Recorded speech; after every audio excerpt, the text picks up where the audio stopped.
नमस्कार जय जगन्नाथ। आज हेउची मे मास 17 तारिख रविवार। चलंतु जानी नबा आज दिनर केतोटी गुरुत्वपूर्ण टॉप न्यूज अपडेट। प्रथम अपडेट एलपीजी ग्राहकंक पई खुशी खबर। हरमुज पार कला एलपीजी जहाज एमवी सनलाइन एवं नेइकी आसुची 34 लाख सिलिंडर। एनआई रो सूचना अनुसार भारत आसुथिबा एलपीजी टैंकर एमवी सनलाइन विश्वर सबुठारु संवेदनशील सामुद्रिक पथ हरमुज प्रणाली को सफलतार सह अतिक्रम करिछि। एही जहाजरे प्राय 48,456 टन एलपीजी रहिछि। जदि एहाकु साधारण सिलिंडर हिसाब रे करा जाए तेबे एहा प्राय 34 लाख सिलिंडर सह समान एवं एही जहाज आसंता मे 18 तारिख सुधा भारतीय सीमारे पहुंचिबो। परवर्ती खबर पुरीरु कोरापुट को खूब शीघ्र चालिबो नुआ एक्सप्रेस ट्रेन एवं सप्ताहरे गड़िबो 3 दिन। केंद्र रेल मंत्रालय एहाकु अनुमोदन दैचंती। एही ट्रेन टी पुरीरु संबलपुर देई कोरापुट जिवो। एही ट्रेन सप्ताह को 3 थर चालिबो। Train number हेउची 18407।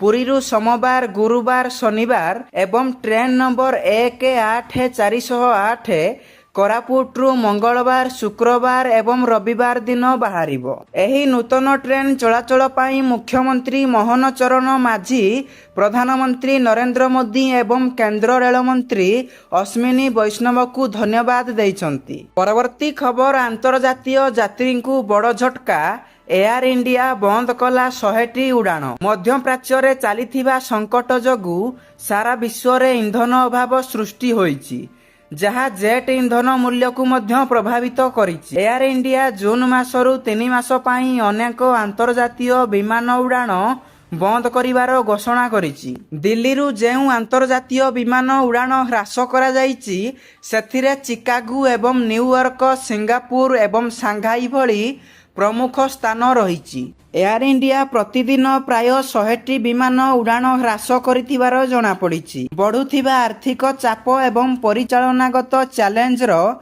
सम्मुखीन होई एयर इंडिया एभली निष्पत्ति नेइछि। परवर्ती खबर संकट भितरे मोदी सरकारक बड़ निष्पत्ति।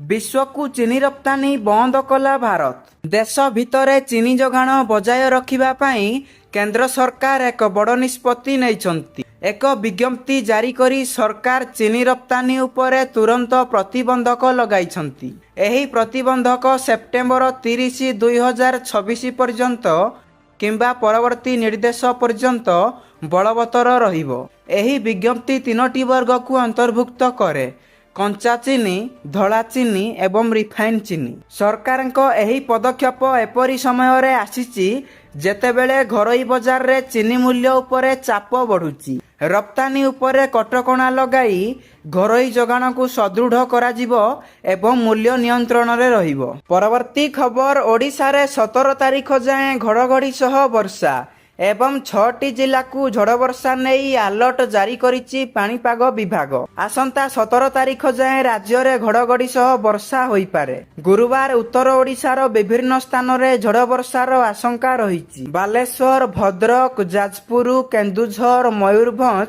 एवं केन्द्रापड़ा रे घड़घड़ी एवं वर्षा सहित 40 ରୁ 50 किलोमीटर बेगरे पवन बही पारे बोली पाणीपाग विभाग पूर्वानुमान करिछि। एवं 15, 16 एवं 17 रे उत्तर ओडिशा एवं दक्षिण ओडिशार किछि स्थान रे वर्षा होई पारे बोली पाणीपाग विभाग सूचना देइछि।